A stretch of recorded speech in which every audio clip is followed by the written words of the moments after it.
नमस्कार, आप देख रहे हैं प्रदेश का सबसे भरोसेमंद news channel India news Uttar Pradesh Uttarakhand और मैं हूं आपके साथ आयुष चित्रा।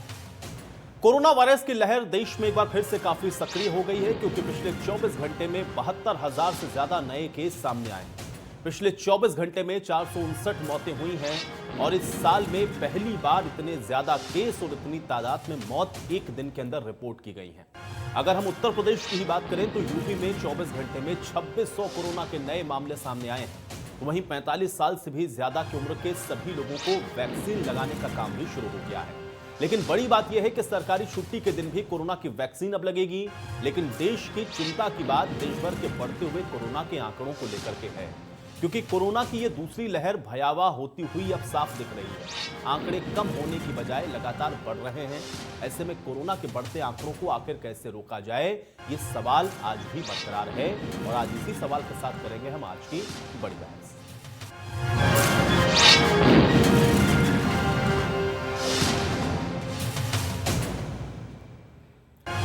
तो कोरोना के आंकड़े न सिर्फ देश में बल्कि प्रदेश में भी लगातार आप देख रहे हैं कि बढ़ रहे हैं। अगर उत्तर प्रदेश की ही हम बात करें तो 1,24,000 सैंपल्स की जांच एक दिन में हो रही है और एक दिन में 1,24,135 सैंपल्स की जांच की गई है, जिनमें से अब तक 3,49,22,434 सैंपल्स की जांच कोरोना काल से लेकर अब तक हो चुकी है। प्रदेश में 24 घंटे के अंदर आंकड़ा देखें 2600 कोरोना के नए मामले हैं। अब तक 5,99,045 लोग हालांकि ठीक होकर के डिस्चार्ज हुए हैं, लेकिन कोरोना के बढ़ते मामले पर योगी सरकार भी सख्त है। 3 जून तक एपिडेमिक एक्ट को भी और बढ़ा दिया गया है ताकि इसको लेकर के जो कार्रवाई है वो भी सुनिश्चित की जा सके। कार्रवाई के नाम पर भी आप देखें कि आज लखनऊ का एक बड़ा शॉपिंग मॉल है फन मॉल, जिसको आज डीएम अभिषेक प्रकाश की मौजूदगी में सील किया गया। वजह ये कि नोटिस 2 बार दिया गया इस सब मॉल को कि कोविड गाइडलाइन के उल्लंघना ना हो, लेकिन उसके बावजूद भी कोविड को चूंकि यहां पर सही तरीके से उसकी जो पालना है वो नहीं हो रही थी और ऐसे में उसको फिर कहीं ना कहीं मजबूरन सील करना पड़ा है। और ये तमाम कड़ी कार्रवाई आप देख रहे हैं, कोरोना के जो केसेस हैं बढ़ते हुए दिख रहे हैं। लखनऊ में भी क्या हाल है, इसका जायजा हमारे सहयोगी ने लिया है, ये रिपोर्ट भी आपको दिखाते हैं। कोविड नियमों का अनुपालन ना करना किसी के लिए कितना ज्यादा भारी पड़ सकता है, आप देख सकते हैं। इस मॉल से अंदाजा लगा सकते हैं। ये गोमती नगर का प्रतिष्ठित मॉल है, फन मॉल है, और आप देख सकते हैं इस यहाँ पर जो ताला लगाया है, ताला लगा करके सील कर दिया गया है। जिस तरह की जानकारी आई है, जानकारी के मुताबिक यहाँ पर कोविड के नियमों का अनुपालन बिल्कुल नहीं किया जा रहा था। इन्हें नोटिस भी दिया गया था, लेकिन नोटिस से भी इन्हें फर्क नहीं पड़ा और आखिरकार सरकारी ने अपनी कार्रवाई की और कार्रवाई करने के बाद यहाँ पर पूरे मॉल को सील कर दिया गया है। कुछ लोग हैं, मैं इनसे बातचीत करने की कोशिश करता हूँ। कुछ बता सकते हैं आप क्यों बंद किया गया आपका मॉल?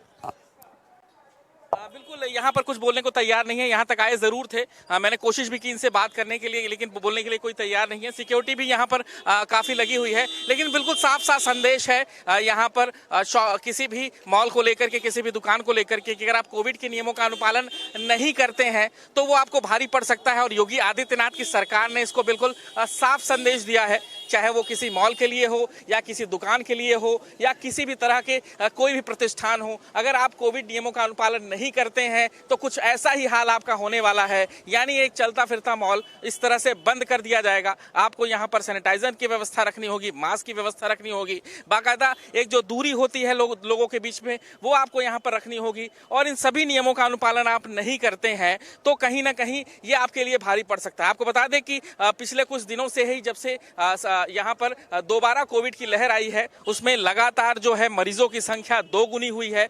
लेकिन कहीं ना कहीं लोग लगातार लापरवाही इस पूरे विषय को लेकर के कर रहे थे और ये शिकायत लगातार फन मॉल से आ रही थी कि यहाँ पर कहे जाने के बावजूद भी ये लापरवाही बरत रहे थे। और जाहिर सी बात है कि लापरवाही बरतना इन्हें भारी पड़ा और सरकार ने अपनी कड़ी कार्रवाई की है और कड़ी कार्रवाई करते हुए पूरे मॉल को सील कर दिया गया है।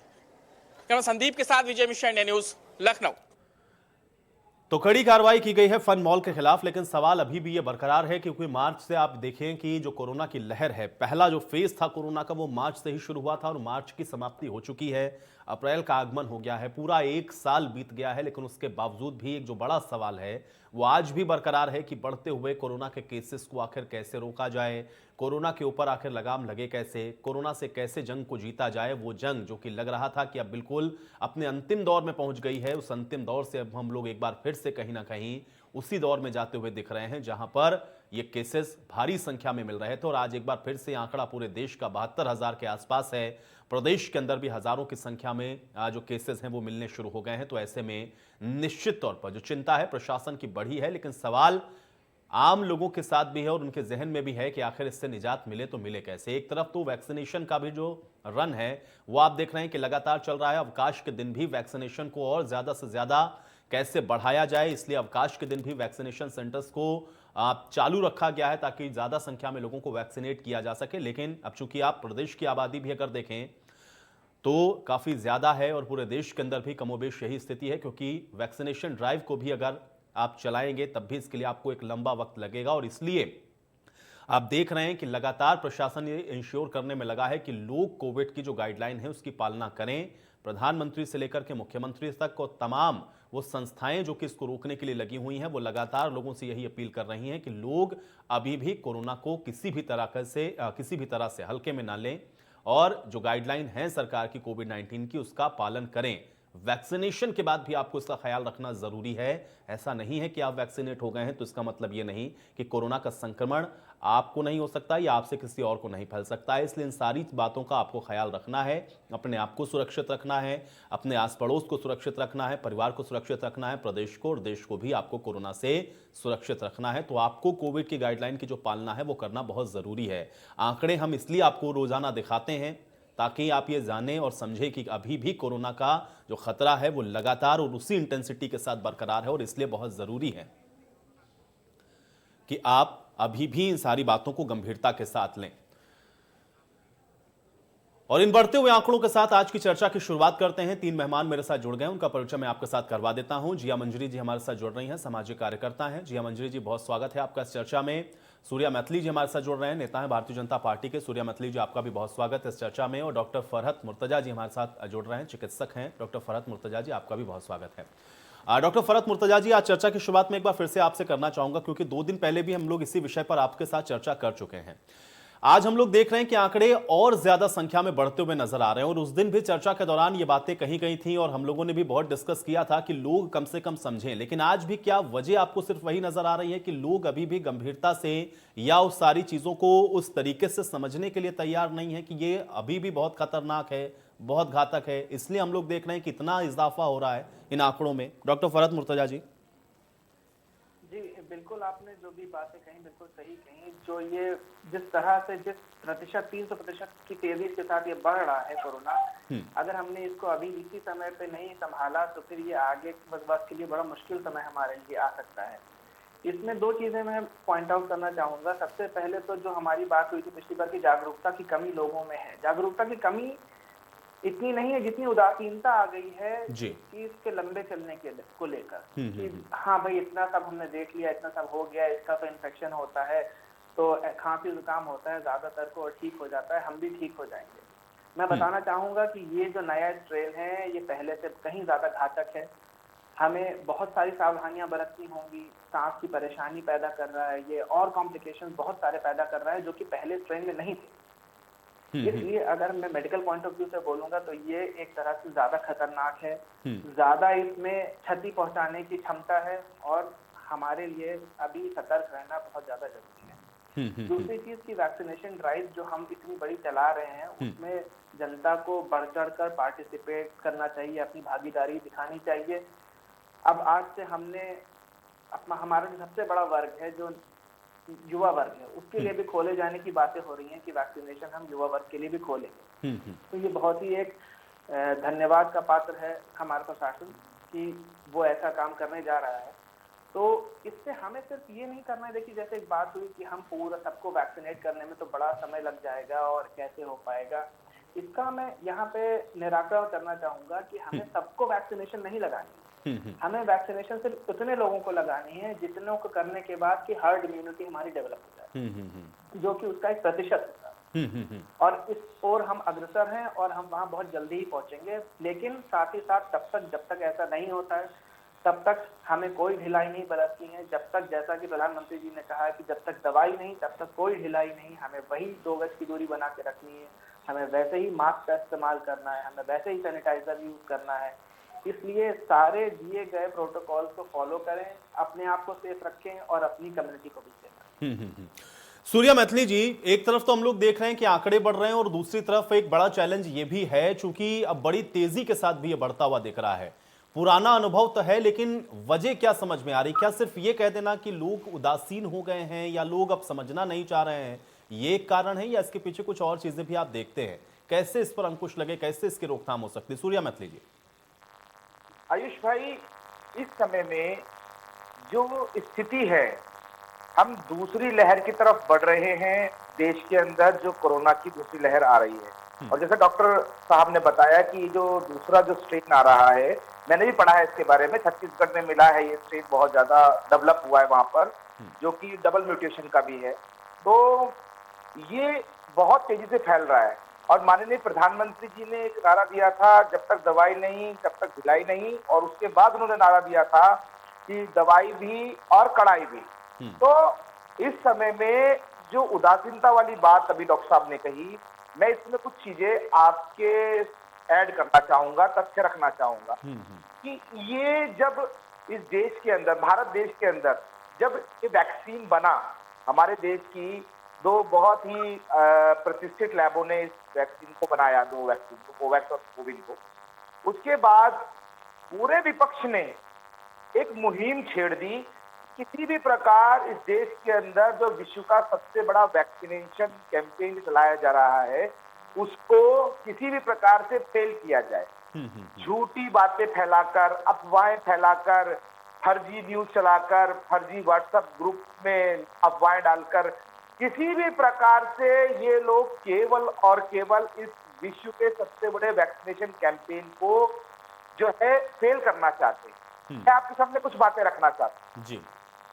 आप देखिए कि आप ही के चैनल पर कुछ समय पहले जब ये कोविड वैक्सीन का ट्रायल के बाद तीसरा ट्रायल हुआ था, पूरा नहीं हो पाया था, उससे तो उनकी परमिशन मिली थी। कांग्रेस, चाहे बसपा हो, चाहे सपा हो, ये लोग इस वैक्सीन को भी, इस वैक्सीन के इसको वैक्सीनेशन को भी सरकार की उपलब्धि की तरह और इसको पॉलिटिकल माइलेज की तरह देख रहे हैं। जबकि भारत की जो केंद्र की सरकार है और प्रदेश की जो योगी सरकार है, वो दोनों ही अपने नागरिकों के जीवन रक्षा के लिए काम कर रहे हैं। यहाँ पर केवल विपक्ष की अफवाहों और विपक्ष के द्वारा अड़ाए जा रहे अवरोधों के कारण इस देश के अंदर इस समय स्थिति जो है थोड़ी बहुत उदासीनता आ रही है। यदि एक जिम्मेदार नागरिक की तरह विपक्ष भी सरकार का साथ दे, अपनी घटिया राजनीति को एक तरफ रखकर केवल देश हित का काम करे, तो शायद मैं ये समझता हूं जो लक्ष्य हमने प्राप्त करना है वो लक्ष्य समय से पहले प्राप्त हो जाएगा। लेकिन प्राप्ति के लिए एकजुट होकर काम करना पड़ेगा, अफवाहों पे कंट्रोल करना पड़ेगा। आज से 45 साल से ऊपर की उम्र के जो हमारे मित्र, हमारे जो नागरिक हैं देश के, उन सभी के लिए वैक्सीनेशन ओपन कर दिया गया है। और साथ ही साथ कोई बीमारी है चाहे नहीं है, बिगर किसी बीमारी के भी वो वैक्सीनेशन ले सकते हैं। अगर उनको कोई बीमारी नहीं है तब भी अगर वो चाहते हैं तो वैक्सीनेशन ले सकते हैं। तो सरकार अपने हर मोर्चे पर पूरा जोर लगा रही है। रात को 9 बजे तक वैक्सीनेशन तो हो रहे हैं पूरी सुविधाओं के साथ। और आपको बताना चाहता हूं, आपके चैनल के माध्यम से पूरे प्रदेश और पूरे देश को बताना चाहता हूं कि हमारे देश की जो स्वदेशी वैक्सीन है वो पूरे विश्व में उनका डंका बज रहा है। जो अमेरिका ने बनाई, जो रशिया ने बनाई, जो जर्मनी ने बनाई, जो और देशों ने बनाई है, उन वैक्सीन का साइड इफेक्ट है। लेकिन हमारी वैक्सीन का जो रिजल्ट है वो 99.9%। चलिए सूर्या जी, मैं इसके बाद भी आपके पास वापस आऊंगा, कुछ और भी महत्वपूर्ण बातें इस पर मैं आपसे जरूर चर्चा करूंगा। रमेश मिश्रा जी इस बीच हमको ज्वाइन कर रहे हैं, पूर्व IAS अधिकारी हैं। रमेश मिश्रा जी, बहुत स्वागत है आपका इस चर्चा में। रमेश जी, मैं आपके पास आऊं उससे पहले मैं जिया मंजरी जी का रुख कर लेता हूं, एक सामाजिक कार्यकर्ता हैं। जिया मंजरी जी, मुझे आप ये बताएं, चूंकि आप एक सोशल एक्टिविस्ट हैं और सोसाइटी के अंदर जब आप जाती हैं तो ये मैं बार बार तमाम सोशल एक्टिविस्ट से समझने की कोशिश करता हूं कि जब लोगों को ये पता है, क्योंकि 1 साल का पूरा वक्त हम लोगों ने उस फेज के अंदर गुजारा है जिस समय हम लोग देख रहे थे कि स्थितियां पूरे दुनिया के अंदर क्या हो रही थी, लोग अभी भी उस चीज को समझने के लिए तैयार क्यों नहीं है, जिससे वो खुद इफेक्ट हो रहे हैं, उनका परिवार इफेक्ट हो रहा है, उनको क्यों अभी भी बताने की जरूरत पड़ रही है कि आपको मास्क लगाना है, सोशल डिस्टेंसिंग को आपको फॉलो करना है, आपको सैनिटाइज करना है अपने हाथों को। ये सारी बेसिक बातें अभी भी क्यों बतानी पड़ रही हैं, या ये उदासीनता वाली बात जो डॉक्टर साहब ने अभी यहाँ पर कही, ये क्यों नजर आ रही है सोसाइटी के अंदर? जी हाँ मंजरी जी।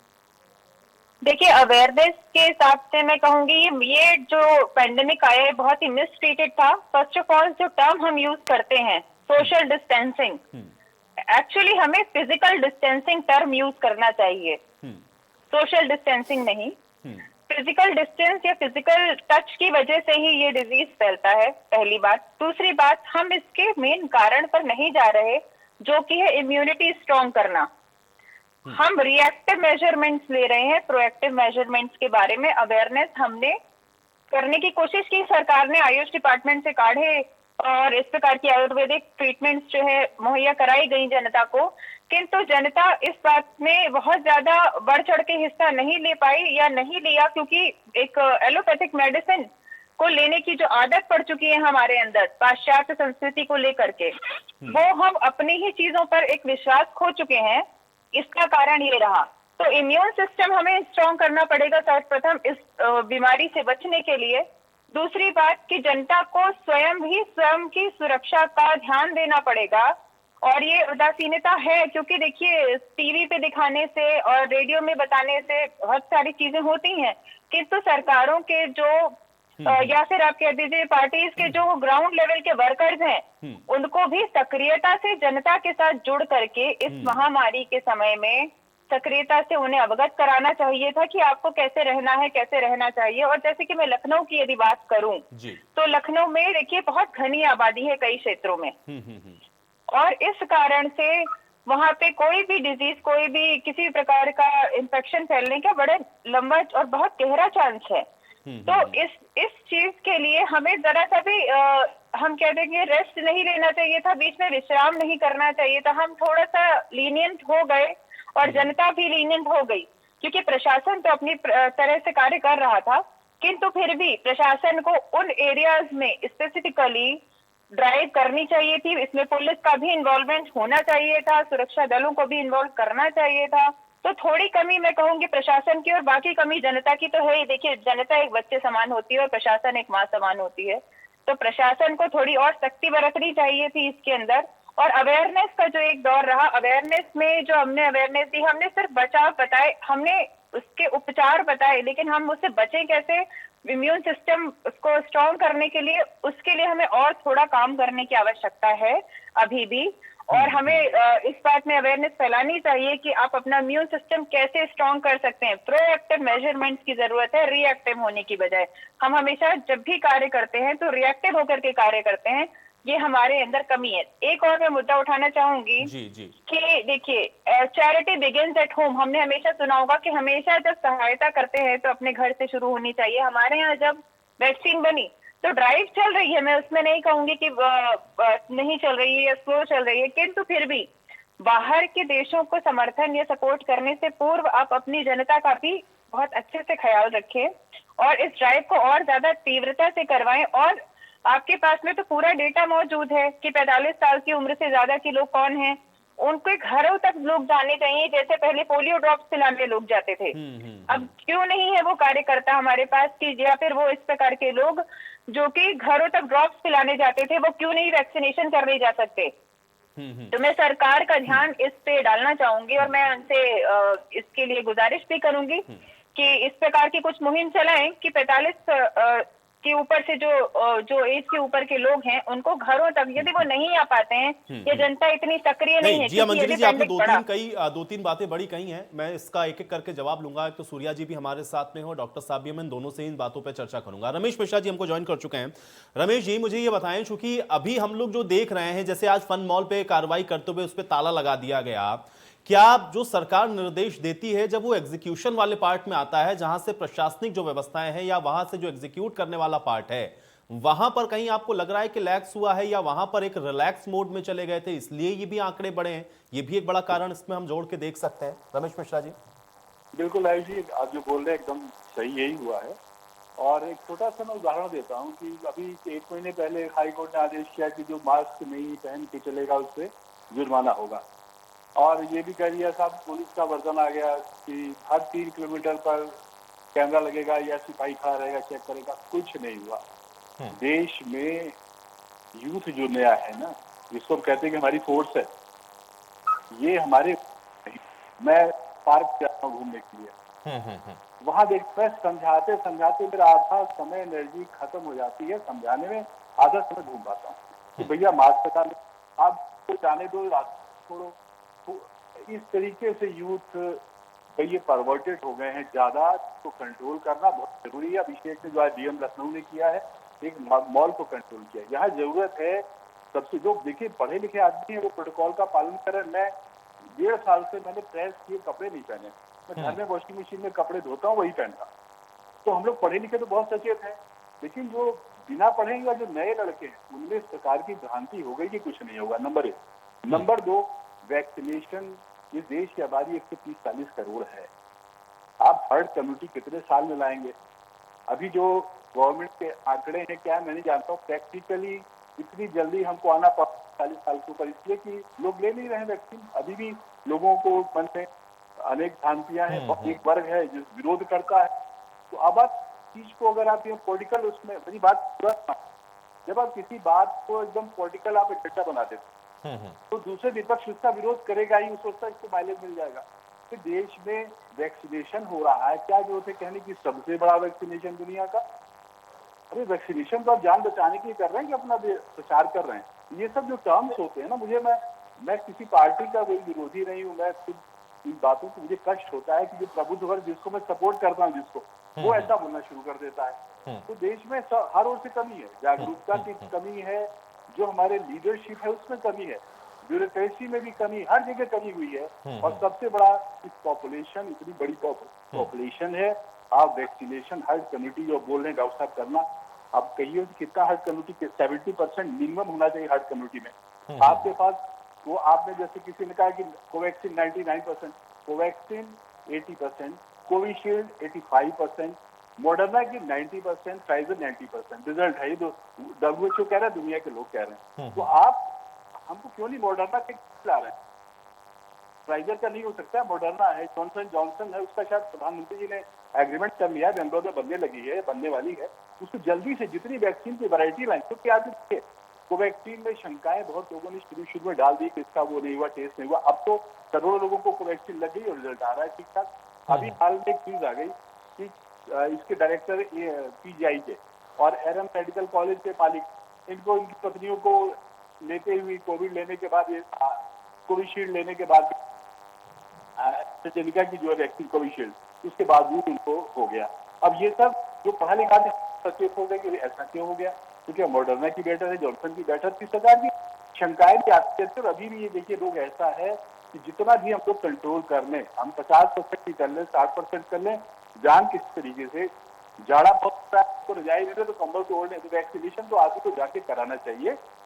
और दूसरी कमी ये है कि यूथ पे कंट्रोल करना बहुत जरूरी है, और यूथ हमारा जो है वो बिल्कुल कंट्रोल में नहीं है। मॉल क्यों बंद करना पड़ा आज लखनऊ को? इसीलिए कि आप देखते मान लड़के, मुझे वहाँ वीडियो मॉल से आज दोपहर मुझे 3 वीडियो आए मॉल, क्या हालत है लड़के लड़कियों की, शर्म भी नहीं लोग आती है, और ये अपनी जिंदगी भी दांव पे लगा रहे हैं।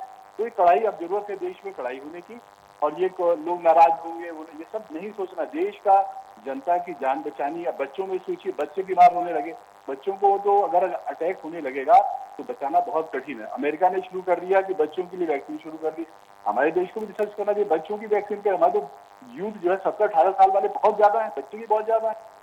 तो एनीवे, हमारे इससे किसी और कोई हमें बुरा न मानते, आप एक वर्ग जो इसको इग्नोर कर रहा है उसको समझाने के लिए आपको इसे पॉलिटिकल एजेंडा नहीं बनाना। ये शब्द बोलना बहुत गलत है कि दुनिया की सबसे बड़ा वैक्सीनेशन क्या बोलते हैं लोग, वो मैं कहता हूँ, मुझे बड़ा कष्ट होता है, मेरी हृदय से मतलब कष्ट होता है कि क्या होता है देश को, वैक्सीन दी आ रही, उसको ऐसा पॉलिटिकल करेंगे तो दूसरा पार्टी वाले चलिए रमेश जी, आपने जो बात कही है, ये बात मुझे लगता है कि पॉलिटिकल पार्टीज को समझना चाहिए, और मैं इसका जवाब ले लूंगा। लेकिन डॉक्टर फरहत मुर्तजा जी, चूंकि आप हमारे साथ लगातार बने हुए हैं, जिया जी ने जो बात कही कि हम लोग हर चीज को लेकर के कहीं ना कहीं रिएक्टिव तौर पर काम करते हैं, लेकिन प्रोएक्टिव जो होना चाहिए उसमें हम लोग चूक रहे हैं। क्या आपको लग रहा है कि ये भी एक बहुत बड़ी चीज है जिसको हम लोगों ने मिस किया है, या उस पर हम लोगों ने फोकस नहीं किया, इस वजह से भी ये नए चैलेंज के तौर पर हम लोग देख रहे हैं? अब तो सेकंड फेज है, तेजी के साथ आंकड़े बढ़ रहे हैं, क्या उस पर फोकस किया नहीं गया? और नहीं किया गया तो क्या अभी भी वक्त है कि किया जा सकता है? देखिए, ऐसा नहीं है कि हमने इस पर फोकस नहीं किया या हमारे प्रशासन ने इस पर ध्यान नहीं दिया। इस महामारी में जितना ज्यादा इम्पोर्टेंस आयुष पैथी को दिया गया है, जितना उसके ऊपर रिसर्चेस हुई हैं, जितना उस पर काम हुआ है, मुझे नहीं लगता पहले कभी हुआ है। इतना मेन स्ट्रीम किया गया कि हमारे जो स्वास्थ्य मंत्री उनके मंच से जो है वो बोला गया, तो इतना मेन स्ट्रीम किसी ने नहीं किया।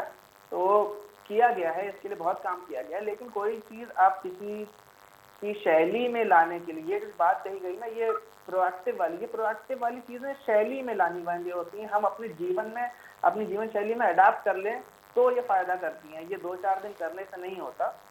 और जहां तक की बात और पैथी की बात करी, देखिए पैथी सिर्फ दवाई बदलती है, बाकी डॉक्टर्स सेम रहते हैं। दवाइयों का इस्तेमाल हर पैथी की दवा का, जो पैथी जिस चीज में फायदा करे वो दवाई उसकी इस्तेमाल करनी चाहिए। होम्योपैथी की बेहतरीन जीनस एपिडेमिकस दवाएं हैं जो कि इसमें काम में आई हैं। सूरत में, गुजरात में बेहतरीन रिजल्ट दिए गए, मध्य प्रदेश में बेहतरीन रिजल्ट दिए गए। तो इन सब का भी यूज उतना ही मेन स्ट्रीम तरीके से आगे लाना चाहिए। रही बात वैक्सीनेशन की, कि वैक्सीनेशन में हम घर घर जाके वैक्सीनेट क्यों नहीं कर सकते? वैक्सीनेशन, खासतौर पे कोविड का वैक्सीनेशन अभी बहुत ही शुरुआती स्टेजेस में, बहुत ही कहते हैं कि अपने नेसेंट स्टेज में है।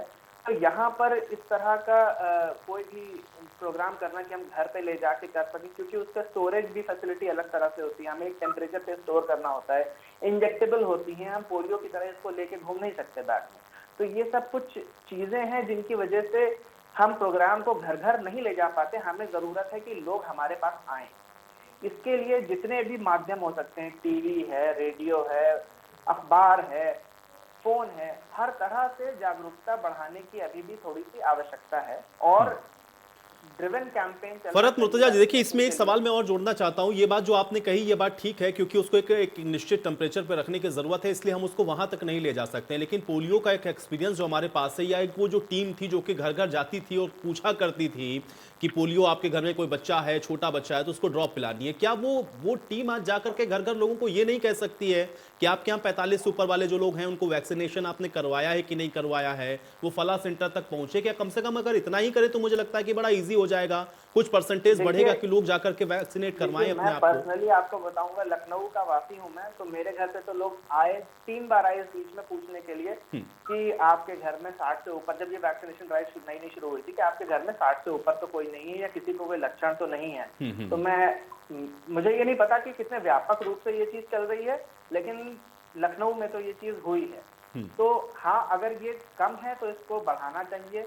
आइडेंटिफाई करने के लिए हमें और ज्यादा लोगों की जरूरत है। हमें आशा वर्कर्स जो कि ग्राउंड पे काम करती हैं, जो छोटे छोटे हमारी नर्सेज होती हैं, जो हमारे आशा वर्कर्स होते हैं, उनको एम्प्लॉय करने की जरूरत है, उनको मिलाने की जरूरत है इस कैंपेन के साथ में, ताकि ये जागरूकता बढ़े और रीच बढ़ सके, प्रोग्राम की रीच बढ़ सके।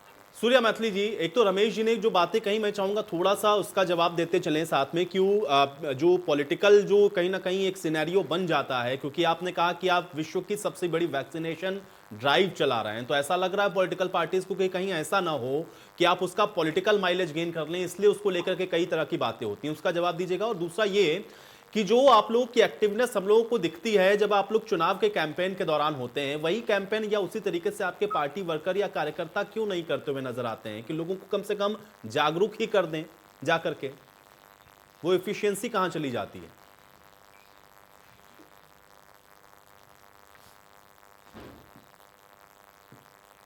प्रश्न उठाए थे जो बहन जी ने, उनके ज्यादातर प्रश्नों के उत्तर बहुत आसानी से दे दिए। और मैं समझता हूं कि ऐसे मंच पर इस प्रकार के प्रश्न उठाकर आप अपनी बौद्धिक क्षमता का प्रदर्शन कर रहे हैं कि आप सामाजिक कार्यकर्ता होने के बावजूद भी यदि आप इतनी बारीकियां नहीं समझ सकते, तो मैं नहीं समझता कि आप क्या सामाजिक कार्य करते हैं। दूसरी बात, मेरे सामने कई चीजें बोली गई। एक कहा गया कि जो आउटसाइड इंडिया को हम लोग जो पूरे विश्व में जो हम वैक्सीनेशन दे रहे हैं, वैक्सीन की डोज दे रहे हैं, तो जहां तक मेरी बहन ने ये प्रश्न उठाया तो उनको इस बात की जागरूकता होनी चाहिए कि संसद के अंदर देश के स्वास्थ्य मंत्री परम आदरणीय डॉक्टर हर्षवर्धन जी ने लिखित में और मौखिक दोनों तरह से जवाब दिया है कि हमने किसी भी देश को फ्री में कोई भी वैक्सीनेशन नहीं किया है, ना ही वैक्सीन दिया है। 2.5 करोड़ वैक्सीन दिया है जिसका हमने पैसा लिया, और हमारे देश के अंदर जो इस समय वैक्सीनेशन ड्राइव चल रहा है उसके अनुसार जितनी वैक्सीन की उपलब्धता चाहिए उससे ज्यादा उपलब्धता है। और माननीय प्रधानमंत्री जी ने एक चिंता व्यक्त की थी कि ये वैक्सीनेशन जो हो रहा है उसमें 3 से 4% वैक्सीन खराब भी हो रहा है, उसको भी हमें रोकने की जरूरत है। भाजपा की प्रदेश और केंद्र की सरकार भी उस पर काम। दूसरी चीज मैं आपको बताना चाहता हूं, जो कि कोरोना वैक्सीन की उन्होंने बताई दिया कि घर घर क्यों नहीं जा सकते हैं, ये इनको पता होना चाहिए था। और इनको ये भी पता होना चाहिए था हमारी बहन को कि वैक्सीनेशन जो होगा उस वैक्सीनेशन का तरीका ये है कि पहले आप रजिस्ट्रेशन कराएंगे, फिर आपको वैक्सीनेशन होगा आपका, तो आधा घंटा आप ऑब्जर्वेशन में भी रहेंगे, ताकि यदि आपके शरीर में कोई परेशानी होती है तो वहां पर जो उपलब्ध चिकित्सक है वो आपकी सहायता कर। तो ये शायद जानकारी मेरी बहन को नहीं। दूसरी चीज, अभी अपना मिश्रा जी ने एक सवाल उठाया कि कब तक सबको वैक्सीन मिल जाएगी, इतना बड़ा पॉपुलेशन वाला देश है। तो मैं ये समझता हूं कि आप इतने पूर्व में एक राजपत्रित अधिकारी रहे हैं, आपने तो प्रशासन चलाया है सर, आपको जानकारी होनी चाहिए कि जो आपने मेरे एक बात कही कि हमने पॉलिटिसाइज कर दिया, मैंने 100% सच बोला कि विश्व का सबसे बड़ा वैक्सीनेशन चल रहा है। सुन लीजिए पूरी बात को, मैंने आपको बीच में टोका नहीं, मेरी बात कि विश्व का सबसे बड़ा वैक्सीनेशन कैंपेन ये चल रहा है, क्योंकि आज तक के इतिहास में पहली चीज तो ये पैंडेमिक जो है ये किसी के लिए भी एक्सपीरियंस वाला पैंडेमिक नहीं है, ये पहली बार पूरी मानव जाति के सामने ऐसा वायरस आया है। दूसरी चीज, इस देश को 70 साल तक जो पूर्ववर्ती सरकार, मैं उसमें जाना नहीं चाहता कि क्या हाल इस देश के सिस्टम का किया गया, उस सिस्टम का आप भी हिस्सा रहे, आप भी कहीं ना कहीं आपने भी देश की सेवा की होगी, क्या हाल इस देश में रहा होगा, प्रशासन का क्या हाल रहा होगा वो आपको भी पता है, मुझे भी। लेकिन आज ये भारत की खुशनसीबी है कि देश के अंदर नरेंद्र मोदी जी जैसा प्रधानमंत्री है, देश के अंदर नहीं, लेकिन उसी और तो इशारा सूर्या मैथिली जी उन्होंने किया ना। नहीं सूर्या जी मेरा सवाल सुने, देखिए नहीं सूर्या जी देखिए सवाल सुने भाई, सूर्या जी सवाल सुने, देखिए ऐसा नहीं होगा सूर्या जी, देखिए मैं सवाल ऐड करूंगा बीच में। नहीं सूर्या जी मुझे ये बताएं भाई, देखिए मिश्रा जी ने इस बात को कहा कि ठीक है आप लोग जिसकी सत्ता है भाई जवाबदेही उसी से, लोग उसी से पूछ रहे थे। आप ये कह सकते हैं कि हम अपने पूरे देश को वैक्सीनेट करने वाले हैं, लेकिन उसके साथ अगर आप इसको ऐसे कहें कि ये पूरे विश्व का सबसे बड़ा वैक्सीनेशन अभियान हम लोग चला रहे हैं, तो पॉलिटिकली उसको आप कहीं ना कहीं पॉलिटिसाइज तो कर रहे हैं ना, और आप विपक्ष को ये मौका दे रहे हैं कि फिर वो जाकर के लोगों को ये कहे कि नहीं बीजेपी तो इसका कहीं ना कहीं जो एक गेनिंग पॉइंट है वो ले लेगी, तो फिर उसका जो इंपैक्ट है नेगेटिव वो इस तरीके का दिखता है। फिर आप विपक्ष से क्या फिर आप तवक्को करते हैं? मतलब आप ये कहें कि आप वैक्सीनेशन का सबसे बड़ा ड्राइव चला रहे हैं और विपक्ष कहे कि हाँ बहुत अच्छी बात है, वो सारा क्रेडिट आपको लेने देगा इतनी आसानी से? इतनी आसानी से लेने देगा क्या? अगर आप विपक्ष में होते तो आप भी यही कहते। तो ये भ्रांति जो फैलने वाली बात हो रही, मुझे लग रहा है कि कोरोना के कम से कम जो भी कार्य आप लोग कर रहे हैं उसको पॉलिटिसाइज अगर ना किया जाए तो मुझे लग रहा है बहुत अच्छी बात रमेश जी ने कही, आप इजीली कर सकते हैं, आप उसको इजीली कर सकते हैं। कोई विपक्ष को ये मौका नहीं मिलेगा कहने का कि आप फला वैक्सीन ना लगाएं या बीजेपी की वैक्सीन ना लगाएं, या फिर आप उसको लगाएंगे तो उसके आपको ये कौन सुनेंगे? मुझे लगता है कि उसको नहीं करना चाहिए। सभी कोरोना वीर, चिकित्सक, मेडिकल स्टाफ, सिक्योरिटी एजेंसीज, विभिन्नता वाले इस देश के अंदर जहां हजारों तरह के मत हैं, प्रांत हैं, 30 प्रांत हैं और 130 करोड़ की आबादी के अंदर हम ढूंढ कर जो सूर्या जी, ये देखिए ये मुझे पता है, सूर्या जी मुझे भी पता है, आप पैनल में बैठे हुए सभी लोगों को पता है जो बात आप कह रहे हैं। आप मुझे केवल मेरे इस बात का जवाब दे दीजिए, विपक्ष को ये मौका क्यों मिला कहने का? विपक्ष ने क्यों ये बात कही? क्योंकि उनको लगा कि आप इसको कहीं ना कहीं पॉलिटिकल माइलेज की तरीके से लेंगे। ऐसी स्थितियां क्यों बनी? भैया हमने 370 हटाई, वो हमारा कोई पॉलिटिकल माइलेज नहीं था, हमने इस देश के लिए किया। राम मंदिर निर्माण हो रहा है वो देश के लिए हो रहा है। उसके अलावा 3 तलाक सूर्या हमने मैथिल हटाया, वो जी, सूर्या political मैथिल mileage जी, नहीं सूर्या था। मैथिल जी, अब देखिए अगर अपनी- वो बहुत अपनी बड़े आपकी चुनावी मुद्दे हैं। मुझे लगता है सूर्या मैथिल जी तो मुझसे गलत बेहतर बात है बहुत ना, अच्छे से आप उसकी जानते बात। हैं आप कि मुझे 370 बोलने हो नहीं या देते ना। ट्रिपल तलाक का मामला हो या अन्य आप कोई मेरी मुद्दे हो, उसका बात नहीं बहुत बोलने पॉलिटिकल दे रहे ना मुझे। माइलेज आप लोग को मिला है। कोरोना इसलिए कम से का कम कोरोना को जो छोड़ देते बस। वैक्सीनेशन ठीक है, देश चलिए। के अंदर हुआ जिया रहा मंजरी जी, है, जिया मंजरी वो जी इस कुछ कहना देश- चाह रही है। नहीं, सूर्या नहीं, मैथिल मेरी जी, पूरी बात नहीं, दो सूर्या मिनट मैथिल आप जी, मुझे दीजिए, नहीं 2 मिनट, मुझे पूरी बात 2 मिनट मुझे दीजिए, सिर्फ 2 मिनट दीजिए। सूर्या मैथिल जी बहुत जल्दी से समाप्त करें, बहुत जल्दी से। हाँ, 2 मिनट। जो सर ने बोला मुझसे, तो मैं आपको बताना चाहता हूं कि ये हमारे देश के मेडिकल स्टाफ, हमारे देश के सुरक्षाकर्मी, हमारे देश की एनजीओ, उन सबको साथ लेकर पूरे विश्व के अंदर पहली बार ऐसा ड्राइव चलाया जा रहा है। हम उसको बोल रहे हैं कि पूरे देश का, पूरे विश्व का सबसे बड़ा ये वैक्सीनेशन हो रहा है। दूसरी चीज जो मेरे को बोली गई कि अपना वैक्सीनेशन के बाद भी कोरोना हुआ, तो मैं बताना चाहता हूं मिश्रा जी को, मिश्रा जी ये जो वैक्सीनेशन हो रहा है, ये हम पहली बार एक दवाई बनाए। ये तो हमारी उपलब्धि ये है कि इस दवाई को लगने के बाद, इस इंजेक्शन को लगने के बाद हमारे देश के नागरिक स्वस्थ हैं। आप फाइजर देख लीजिए, आप चाइनीज जो बनी है वैक्सीन, उनको देख लीजिए, उनको जर्मनी ने बैन कर दिया। आप देखिए ना, इस प्रकार से अपने देश के वैज्ञानिकों द्वारा बनाई गई इतनी बड़ी उपलब्धि को यदि आप इस प्रकार से क्वेश्चन मार्क करेंगे तो बहुत गलत होगा। प्रधानमंत्री जी ने भी बोला है कि दवाई भी और कड़ाई भी, तो चलिए। दवाई लगने का अर्थ ये नहीं है कि आप चलिए ठीक है, लेकिन उसके बीच में जो चैलेंजेस हैं या जो कुछ कमियां हैं, भाई लोगों का काम है वो बताना, और आपको उसको कहीं ना कहीं सॉर्ट आउट करना होगा। नहीं सूर्या मैथिल जी, नहीं तो फिर ये चुनौती इसी प्रकार से बरकरार रहेगी। अब उसके बीच में अगर कुछ हो रहा है तो वो तो लोग इंगित करेंगे और वो बताएंगे भी। जिया मंजरी जी, ठीक है, ठीक है। सूर्या मैथिल जी, सूर्या मैथिल जी हो गया, आपको मैंने पूरा समय दे दिया। अब जिया मंजरी जी को सुनते हैं। अब जिया मंजरी जी, ठीक है, ठीक है। सूर्या मैथिल जी, जिया मंजरी जी। देखिए सूर्या मैथिल जी, मैं समझ रही हूँ कि देश में कई जगहों पर चुनाव चल रहे हैं, लेकिन यहाँ पे एक पेंडेमिक की बात हो रही है और सारे चुनावी मुद्दों को लेकर यहाँ पे भी उन्होंने चुनाव प्रचार करना शुरू कर दिया कि हमने राम मंदिर किया, हमने 370 हटाया, दिस एंड दैट। बट आप समझिए कि यहाँ पे एक बड़ी सीरियस इशू पे बात चल रही है जो कि पेंडेमिक है, जिससे जनता सफर कर रही है। यदि आप, जैसे आपने भी बोला कि मुद्दा बनाएंगे, जैसे आप नहीं, यदि आप इसको एक चुनावी मुद्दा या फिर अपनी खुद की प्रचार का मुद्दा बनाएंगे तो विपक्ष आपके विपक्ष में खड़ा होगा और वो बोलेगा कि ये मत लीजिए। तो नुकसान किसका है? आपकी पार्टी का नुकसान है क्या? जनता का नुकसान है। तो आप किस प्रकार से कहते हैं कि हमने किया? इस देश के बड़े सारे वैज्ञानिकों ने मिलकर के एक सफल आविष्कार किया जिससे वैक्सीन हमें मिली। बिल्कुल सही बात है कि बीजेपी की सरकार है सत्ता में, मैं मान रही हूँ कि बीजेपी की सरकार है, सिक्योरिटी दे रही थी, लेकिन जब से प्रधानमंत्री मोदी जी आए हैं तब से देखिए हम लोगों ने दुश्मनों को पीटा है। देखिए आप सुनिए, देखिए अब आप प्रचार ना करें। देखिए इस मंच को प्रचार के लिए ना यूज किया जाए, यहाँ पे पेंडेमिक डिस्कस की जाए। अरे सूर्या मैथिल जी भाई, अब सुन लीजिए, सूर्या मैथिल जी सुन लीजिए, सारी बातें आप ही करते रहेंगे क्या? सूर्या मैथिल जी सारी बातें आप ही करते रहेंगे? प्रधानमंत्री मोदी ने ये किया, योगी आदित्यनाथ ने ये किया, केवल इस चर्चा में यही बताएंगे क्या? थोड़ा सुनिए भी, अगला क्या कह रहा है सुनिए। देखिए सूर्या मैथिल जी, देखिए ऐसा है कि जो लोग बीजेपी को यदि नहीं भी पसंद करते होंगे उनको भी प्रधानमंत्री जी पसंद है, तो आप उनके विषय में अभी यहाँ प्रचार ना करें। यहाँ पे जो विषय चल रहा है उस पर मैं बोलना चाहूंगी कि जो मैंने पॉइंट आउट किया कि क्या घर घर जाकर के 45 साल के ऊपर के लोगों को नहीं देखा जा सकता था, क्यों नहीं किया गया अब तक? बीच में प्रशासन, पार्टी का कार्यकर्ता हर बूथ पर जाकर इस बात को प्रचारित कर रहे हैं कि जाइए और अपनी आप वैक्सीनेशन करवाइए।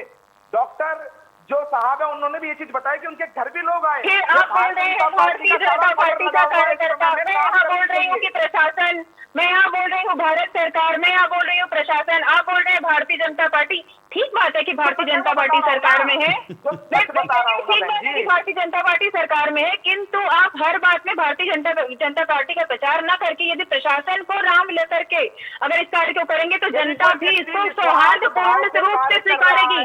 आप समझिए बात को। जरूरी है ना, पूरे देश को, पूरे प्रदेश को कि भारतीय जनता पार्टी के लोग हर बूथ पर जा रहे हैं और वहां जाकर बता रहे हैं कि आप वैक्सीनेशन करवाइए। सूर्या मैथिल जी, मुझे लग रहा है या तो आप समझना नहीं चाह रहे हैं, या तो आप समझना नहीं चाह रहे, या तो समझते हुए आपको लग रहा है कि ये फायदा पहुंचा रहा है इसलिए आप ऐसा बोल रहे हैं। मैं मात्र इतना कहना चाह रही हूँ कि आपको ये बोलना चाहिए कि प्रशासन के लोग इस विषय पे कार्य कर रहे हैं। यहाँ पे भी आप भारतीय जनता पार्टी कर रहे हैं। इस विषय से क्या हो रहा है कि किसी भी शहर में किसी भी जगह पर सिर्फ भारतीय जनता पार्टी के तो सपोर्टर है नहीं, उसके विपक्ष के लोग भी हैं। विपक्ष के लोग उसको एजेंडा बनाते हैं, वो उसके हर कार्य को विफल करने की कोशिश करते हैं, और जब वो विफल होता है तो जनता विफल हो रही है, हम सामान्य जन विफल हो रहे हैं। आप अपनी पार्टी का प्रचार करें, अच्छी बात है, आप समझिए। शुरू हुआ था उसी दिन से विपक्ष ने इसके खिलाफ अफवाहें बनाना शुरू कर दिया था। जब आप बोलेंगे कि भारतीय जनता पार्टी ने वैक्सीनेशन शुरू किया तो विपक्ष बोलेगा, जब आप बोलेंगे कि भारत सरकार वैक्सीनेशन कर रहा है तो विपक्ष क्या बोलेगा कि भारत सरकार को वैक्सीनेशन नहीं करना चाहिए, भारतीय जनता पार्टी को नहीं बताना चाहिए। वैक्सीनेशन करवा रही है। मैंने तो आपको यही बताया कि भारतीय जनता पार्टी कार्यकर्ता हर घर में जा जाकर इस चीज को बता रहे हैं कि कृपया करके आप वैक्सीनेशन करवाइए, ये मैंने कहा। और प्रशासन साथ में लगा हुआ है, हम सब मिलके काम कर रहे हैं। और मैंने इससे पहले भी ये चीज बोली कि यदि विपक्ष भी इस प्रकार से सूर्या मैथिल जी, सूर्या मैथिल जी, जो हमारा लक्ष्य है वैक्सीनेशन, सूर्या मैथिल जी, वो समय से पहले पूरा हो सकता है। सूर्या मैथिल जी, देखिए मैं उन सारी चीजों में नहीं जाना चाहता था। जहां पर आप विपक्ष में बैठे हुए हैं वहां पर आप लोग किस तरीके से जाकर के और लोगों को क्या क्या कह रहे हैं वो भी सबको पता है। लेकिन ठीक है, कम से कम पेंडेमिक के दौर में तो ये क्रेडिट लेने की कोशिश नहीं होनी चाहिए। आयुष भाई, सूर्या मैथिल जी, आप बड़े अरे केंद्र सरकार है, अभी जिस स्टेट का अभी उसी आंकड़ों में आप जाएंगे सूर्या मैथिल जी, अभी आप कहना शुरू कर देंगे कि देखिए महाराष्ट्र ने ये नहीं किया, राजस्थान ने ये नहीं किया, पंजाब ने ये नहीं किया, आंकड़े देखिए कैसे बढ़ रहे हैं वहां पर। वहां भी तो जाना चाहिए ना भारतीय जनता पार्टी के कार्यकर्ताओं को जाकर के कि भाई कहें लोगों को कि आंकड़े कैसे बढ़ गए हैं, आप लोग जाएं भाई वैक्सीनेशन करवाएं। नहीं जाएंगे वहां पर, वहां इसलिए नहीं जाएंगे क्योंकि वहां आप विपक्ष में बैठे हैं, क्योंकि वहां पर अगर वो बहुत अच्छी तरीके से मैनेज हो जाएगा तो उसका क्रेडिट कांग्रेस पार्टी को चला जाएगा। सूर्या मैथिल जी, ये बहुत बेसिक बात है, मुझे लगता है कि इतनी मोटी बात को यहाँ पर चर्चा करने की भी जरूरत नहीं है। ये आप भी जानते हैं और मैं भी जानता हूँ, ये आप भी जानते हैं, मैं भी जानता हूँ। सिर्फ समय अगर सूर्या मैथिल जी आपको बर्बाद करना है इस चर्चा का तो आप बोलते रहिए, ना दूसरे की बात सुन रहे हैं आप, ना अपनी बात पर आप कोई बात को किसी दूसरे की बात को कहने दे रहे हैं। मैं मात्र इतना आप बात को सुने तो कम से कम कोरोना की डिबेट में तो यहाँ पर अपना पिटारा लेके ना बैठे। जिया जी, मैं मात्र इतना कहना चाहूंगी, चाहे विपक्ष हो चाहे पक्ष की सरकार हो, किंतु इस पेंडेमिक को बहुत ही सीरियसली लेना चाहिए, गंभीरता से लेना चाहिए। जनता की सुरक्षा के लिए जो भी हमसे हो पाए, सामान्य व्यक्ति से, समाज सेवक से या फिर सरकार से, प्रशासन से, सब कुछ करना चाहिए। और इसको कोई भी पर्सनल मुद्दा नहीं बनाना चाहिए और इसके ऊपर मिलजुल के काम करना चाहिए। इसको हम जितना सामान्य रूप से सामान्य जन के साथ मिलकर के निपटा सकते हैं, उससे अच्छा कुछ और हो ही नहीं सकता। कोई भी हम सरकार को क्रेडिट दें या फिर हम प्रशासन को क्रेडिट दें, वो बहुत अच्छी बात है, किंतु एक पार्टी यदि खड़ी होकर कहती है कि हम ये कर रहे हैं तो वो हमें नहीं करना चाहिए। दूसरी बात जो मैंने बोला है कि 45 साल से ऊपर के वर्ग को आप चुनिए, निकालिए उनको और इस ड्राइव को तेज करिए, क्योंकि हमें खतरा एक तो बूढ़ों के लिए और सबसे ज्यादा बच्चों के लिए। यदि हमारे बच्चे अफेक्टेड होने लगे तो जैसा डॉक्टर साहब बोल रहे थे तो बहुत बड़ी मुश्किल हो जाएगी और हम इस पेंडेमिक से बड़ी मुश्किल से अभी आधे रूप से बाहर आए थे। दोबारा दूसरी लहर के अंदर हम फिर उनको कैसे सुरक्षित कर पाएंगे, कैसे वैक्सीनेशन हो पाएगी, इस बात पे प्रशासन को पूर्णतः ध्यान देना चाहिए और इस प्रकार की ड्राइव चलानी चाहिए। आंगनबाड़ी वाले लोगों को घर में भेजना चाहिए या फिर जो भी उनके प्रशासन के रूप में जो भी ग्राउंड लेवल के वर्कर्स हैं उनको घर पे भेजना चाहिए और इस बात की डिटेल्स निकालनी चाहिए। रमेश जी, इस समय प्रशासन के सामने सबसे बड़ा चैलेंज क्या है, आपको क्या लग रहा है और कहां पर सबसे ज्यादा आपको लग रहा फोकस होना चाहिए अभी? देखिए, दो चैलेंज प्रशासन के समक्ष हैं। एक तो सारे डिस्ट्रिक्ट मजिस्ट्रेट को आज ही मैसेज जो डीएम लखनऊ ने किया है, मैसेज सारे डीएम को जाएगा, बहुत अच्छा काम उन्होंने किया है कि ये यूथ को जो लोग खुल के तरीके से चिपक के घूम रहे हैं, प्रोटोकॉल का पालन नहीं कर रहे हैं, उनको प्रोटोकॉल का पालन कड़ाई से कराया जाए। तो मॉल ऐसी जगह है, इसके अलावा जितने भी ऐसे कंजेस्टेड एरिया जहाँ पे भीड़ जाती है वहाँ पे पुलिस को कड़ाई करनी चाहिए। मुख्यमंत्री जी ने पुलिस पर विश्वास किया है, इतने जिले दे दिए हैं पुलिस कमिश्नरेट, लखनऊ में इस प्रोटोकॉल का पालन पहले हो जाए अच्छे से तो एक मैसेज जाएगा। तो डीएम ने जो आज किया, पुलिस कमिश्नरेट को भी काम करना चाहिए। जब हाई कोर्ट का आदेश कि कोई भी बिना मास्क चलेगा तो उसके 100 रुपया 200 रुपये जुर्माना जो भी है उसका पुलिस कमिश्नरेट को, पुलिस कमिश्नर को आना चाहिए। लखनऊ में शुरुआत होनी चाहिए, यही तभी मैसेज आएगा प्रदेश में। नंबर 2, जागरूकता की कड़ी जो मैंने कहा वो अपनी जगह है। इशू ये है कि 60 साल से ऊपर के कितने लोगों ने लिया वैक्सीनेशन, डॉक्टर साहब जानते होंगे। एक बॉल है 10 इंजेक्शन उसके लिए यूज होना चाहिए आधे घंटे के अंदर, वो बच जाता है, खराब हो पहले था कि साहब आप रजिस्ट्रेशन कराएंगे तब आइए, अब तो बड़े हॉस्पिटल में कोई आए कार्ड ले जाए क्योंकि वर्ष तक खाली खड़ा रहता है। तो सबसे बड़ा कि जो बड़े लोग हैं वो भी वैक्सीनेशन नहीं करवा रहे हैं। तो एक तो मैंने आपसे कहा, देखिए बहुत किसी जाति धर्म का नाम लेना ठीक नहीं है, उसको कन्विंस करना बहुत बड़ी जिम्मेदारी है। अब इससे ब्यूरोक्रेसी करेगी या सोशल सर्विसेज के लोग करेंगे। गवर्नमेंट को चाहिए कि हर मोहल्ले में जैसे पीस कमेटी बनती है और ऐसे वल्नरेबल एरिया जहाँ पे लोग नहीं करा रहे उनमें पीस कमेटी की तरह ऐसी कमेटी बनाएं और उन कमेटी के माध्यम से लोगों को कन्विंस करें, उन्हीं के लोग कन्विंस करें मोहल्ले के। हम और आप नहीं कन्विंस कर पाएंगे। हमारे डॉक्टर हार्ट, इस देश की पॉपुलेशन का रेशियो देखिए, हर्ड इम्यूनिटी कैसे आ पाएगी जब आप 35%, 30% एकदम कट ऑफ हो जाए वैक्सीनेशन से। और अपना देश में अपने जो बिना पढ़े लिखे लोग गाँव में जाइए, कोई नहीं कराता है। गाँव में फैसिलिटी भी बहुत अच्छी नहीं है अभी वैक्सीनेशन की, क्योंकि वो खराब होगा वहाँ पे। तो जागरूकता की जरूरत है कि हर ऐसे वल्नरेबल एरिया में युद्ध स्तर पर गवर्नमेंट को काम किए। इशू होता है ना, इलेक्शन आ गया, सारे लोग तक गए इलेक्शन, ब्यूरोक्रेसी कमजोर होती। आज पॉलिटिकल पावर इतना स्ट्रांग हो गया है कि अब जब तक मिनिस्टर, गवर्नमेंट के मिनिस्टर सब लोग लगते नहीं, ब्यूरोक्रेसी कोई नहीं सुनता है, क्योंकि सारे जितने भी जनता के 80% तो सब पॉलिटिकल हो गए। तो पॉलिटिकल शेल्टर, कोई रूलिंग पार्टी, कोई अपोजिशन पार्टी, तो ब्यूरोक्रेसी अकेले नहीं कर सकती है। जिससे political will, strong political will चाहिए सबसे पहले कड़ाई से, और जहां जरूरत आने की उसमें कमेटी बना के लोगों को समझाएं, वैक्सीन खराब न होने दें। बहुत बड़ा इशू है। दूसरा जो उन्होंने आपको बीजेपी सरकार ने कहा, ठीक है हमारे वैक्सीन की नहीं है, तो पड़ी हुई है, खराब हो रही है, लेकिन इशू यही आ रहा है जो जिनको लगाना क्यों नहीं लगवा रहे, सिर्फ चिंतन मनन होना चाहिए, उसको अटैक करना चाहिए, उस वर्ग को अटैक मतलब उनको ऑब्जेक्ट बना के उनके लिए हमें योजनाएं बनानी चाहिए, वो कैसे लगाएं। और मेरी बात का कोई बुरा न, देखिए मैं इस एज में आ गया, मैंने बहुत नौकरी कर ली, बहुत, अब व्यक्तित्व मन जब हो जाता है तो देता है, और व्यक्तित्व मन तब होता है जब किसी को बहुत सम्मान देते, वो जब इस प्रकार अपरिपक्व बात करता है तब बड़ा कष्ट होता है। मूर्ख आदमी करता है तभी नहीं कहेंगे। हमने वो सरकारें हैं कि जो मूर्खतापूर्ण लोगों ने राज किया, मूर्ख लोगों ने, और बहुत मूर्खतापूर्ण कार्य किया, हम लोग बैठते रहते हैं। लेकिन यहाँ कष्ट होता है कि आप प्रबुद्ध वर्ग इतना बड़ा वर्ग है, वो ऐसा बोल देता है क्या होता, ये पोजीशन वालों आपने दिखा दिया। मैं वो कह रहा हूँ, वो विरोध नहीं है, मेरे कहने से मानेंगे भी नहीं, इतने विचारशील लोग हैं, मानेंगे नहीं। लेकिन ये जो विश्व का जो टारगेट बनाने का, बनाने का ये ठीक नहीं है। मिश्रा जी, मैंने इसीलिए सूर्या जी को इस बात के लिए कई बार मैंने टोका भी, मैंने उस बात को भी कई बार उनसे पूछा, क्योंकि देखिए शुरुआत कहीं ना कहीं से तो होती है ना, पॉलिटिसाइज अगर आप कहीं ना कहीं से उसको किसी भी तरीके से कर रहे हैं तो अल्टीमेटली उसका खामियाजा जो सत्तारूढ़ पार्टी है, क्योंकि अब आपके ही ऊपर जो खराब होगा ना उसका ठीकरा आपके ही ऊपर फूटना है, इसलिए बहुत समझ के इसमें चलने की आवश्यकता है। बाकी सूर्या मैथिल जी बहुत समझदार है, उनको पता है उनको क्या कहना है और वो क्या कर रहे हैं।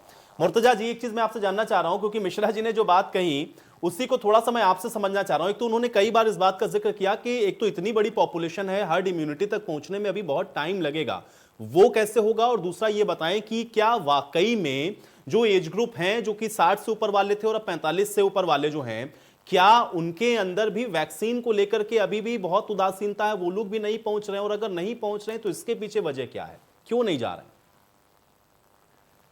देखिए, सबसे पहली बात तो वैक्सीन को लेकर उदासीनता है क्या? मैं समझता हूँ कि उदासीनता से बेहतर लफ्ज होता है शंका। थोड़ी शंका हर नई चीज के लिए होती है, और कोविड जैसी चीज के लिए तो मतलब जो इतनी भयावह थी, जिसका इतना विकराल रूप था, उसके लिए होनी थोड़ी बहुत शंका तो सामान्य है, सबके मन में होगी, मेरे मन में भी शुरुआत में थी। बहुत से फ्रंटलाइन हेल्थ वर्कर्स थे जो नहीं गए लेने के लिए, उनके मन में शंका थी। बट अब ऐसा कुछ नहीं है, इतने लोगों को लग चुकी है कि सबको पता है कि क्या इफेक्ट है, क्या आफ्टर साइड इफेक्ट्स हैं। जो साइड इफेक्ट हैं भी जिनके बारे में बात हो रही थी, वो बहुत ही नॉमिनल है, वो बुखार आना और सूजन होने जैसी नॉमिनल है। एक आध कोई केस अगर आता है, वो किस वजह से आता है उसके बारे में मैं यहाँ पे नहीं चर्चा करूंगा, लेकिन मोर और लेस जो चीज है वो हम अब चला के देख चुके हैं, हमें पता है कि इससे नुकसान से ज्यादा फायदा है।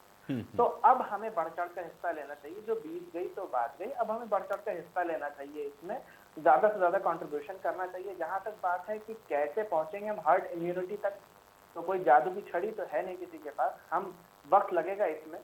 उस वक्त तक में जाने तक के लिए हम क्या कर सकते हैं, हम जो अपनी आयुष थेरेपीज हैं, जो होम्योपैथी की जीनस एपिडेमिकस निकाली गई हैं, जीनस एपिडेमिकस ने इतना अच्छा काम किया जापानीज एन्सेफेलाइटिस के लिए कि आज कोई नाम नहीं लेता जापानीज एन्सेफेलाइटिस का, कोई बड़ी चीज नहीं रह गई। जो भयावह था एक जमाने में, एक पैंडेमिक होता है जो कि पूरे विश्व में होता है और एंडेमिक होता है जो कि एक जगह में होता है, लेकिन उसका स्वरूप जो होता है वो एपिडेमिक जैसा ही होता है। जापानीज एन्सेफेलाइटिस ऐसी एक बीमारी थी जो गोरखपुर और तराई क्षेत्र में भयावह थी, मतलब विकराल रूप में थी। इतने बच्चे मरते थे इससे हर साल कि आपको मैं बता नहीं सकता। और वहां पे रिसर्च हुई, वहां पे एक HDRI का यूनिट गया, होम्योपैथी की रिसर्च हुई, वहां पे जीनस एपिडेमिकस निकाला गया और उसके कंटिन्यूड यूज से आज ये हाल है कि वहां पे बहुत हद तक स्थिति सामान्य हो चुकी है। तो हमें अपने साथ में जो भी हमारे पास हेल्प मौजूद है, चाहे होम्योपैथी की हो, चाहे आयुर्वेद की हो, चाहे यूनानी की हो, किसी की भी है, वो हेल्प वो हमें लेनी चाहिए, मेन स्ट्रीम करना चाहिए वो हेल्प। हम जो है क्या नाम है, सिर्फ प्रैक्टिस करने वालों पे नहीं छोड़ सकते, हमें गवर्नमेंट सपोर्ट जो भी है, गवर्नमेंट के medical colleges, homeopathy medical colleges, उनके कैंप लगवाने चाहिए, वो दवाएं फ्री में बंटवानी चाहिए, जो होम्योपैथी की हैं, जो आयुर्वेद की हैं, काढ़े हैं, ये सब चीजें लोगों तक पहुंचानी चाहिए। साथ साथ वैक्सीनेशन, ये सब चीजें हेल्प करेंगी। मैं ये नहीं कहता कि इनसे कोरोना खत्म हो जाएगा, लेकिन जो जैसा कि हमने कहा कि वैक्सीन लगने के बाद भी हार्ड इम्यूनिटी डेवलप होने में टाइम लगेगा, तो तब तक इम्यून बूस्टर्स जो है वो हमको लेने पड़ेंगे, इम्यून सिस्टम को अपने बढ़ाना पड़ेगा। लेकिन ये भी कोई 2 दिन की चीज नहीं है, इसमें भी समय लगेगा, इसमें भी एफर्ट लगेगा। और वो एफर्ट मेरे ख्याल में डेडिकेट करना चाहिए कि अब हम आयुष थेरेपी पर भी डेडिकेट करें अपना एफर्ट, साथ साथ में वैक्सीनेशन के साथ। और वैक्सीनेशन के लिए जो भ्रांतियां थी, जो शंकाएं हैं, वो मेरे ख्याल में अब पूरी तरह से दूर हो चुकी हैं। और अब सिर्फ जैसा कि मिश्रा जी ने कहा कि हर मोहल्ले में कमेटी बनानी चाहिए। देखिए, जब तक आप माइक्रो मैनेज नहीं करेंगे चीजों को, तब तक होगा नहीं। आप ऊपर से कह देंगे, लेकिन माइक्रो मैनेज करना बहुत जरूरी है। मोहल्ले की कमेटियां होनी चाहिए, आपस में एक दूसरे से जिनसे हम रोज मिलते हैं, बात करते हैं, जब वो हमसे कन्विंस करेंगे, जब वो हमको बताएंगे कि हाँ भाई हो गया, मैंने करा लिया, तुम भी करा लो, उसका असर दूसरा होता है, उसका प्रभाव दूसरा होता है। तो इसलिए रेडियो टीवी पे जो कर रहे हैं वो करते रहें, लेकिन उसके साथ साथ ये बहुत ही अच्छा सुझाव है मिश्रा जी का, जो कि मैं कहना चाहूंगा इस बारे में। चलिए मुर्तजा जी, आपकी इसी बात के साथ ये चर्चा मैं यहीं समाप्त करूंगा। रमेश जी कुछ कहना चाह रहे हैं, बहुत जल्दी से शार्पली कहें। क्योंकि मैं इसमें बहुत कनेक्ट अपने को कर रखा है मैंने, बच्चे मेरे वहीं पे हैं इसी रिसर्च वर्क पे यूएस में। देखिए, ये जो इसका कंट्रीब्यूशन होना चाहिए लॉन्ग बड़े स्तर पे, कि जो मेडिकल पीजीआई के डायरेक्टर को हुआ और या एरन के जो को हुआ कोविड, इसमें कोविड हो तो सकता है, लेकिन वो फेटल नहीं होगा। हमने जो आज बच्चों से बात करी, हमने कुछ उसमें साइंटिस्ट भी है जो कि रिसर्च इसी पे कर रहे हैं, उन्होंने कहा कि कोविड तो हो जाएगा, अगर आपने वैक्सीन ले लिया तो कोविड हो सकता है, लेकिन वो फेटल नहीं होगा। तो गवर्नमेंट को इस चीज को जोर से देके बोलना चाहिए, सबको बोलना चाहिए कि ठीक है कोविड पॉसिबल हो रहा है, बट फेटल नहीं होगा। तो अगर हो भी जाता है किसी को, तो ऐसा पैनिक ना हो। ये बहुत बड़ी चीज मुझे आज मालूम चली, वेरी हैप्पी। चलिए रमेश जी, आपकी इसी बात के साथ चर्चा मैं यही समाप्त करूंगा। आप सभी का बहुत शुक्रिया अपना समय निकालने के लिए, इस चर्चा का हिस्सा बनने के लिए। तो आपको भी ख्याल रखना है, कोविड की गाइडलाइन का पालन करना है, आपको सोशल डिस्टेंसिंग भी मेंटेन करनी है, इसके अलावा आपको सैनिटाइज भी अपने आप को करना है, और इसके अलावा मास्क पहनना भी आप ना भूलें। बड़ी बहस में आज मेरे साथ फिलहाल इतना ही।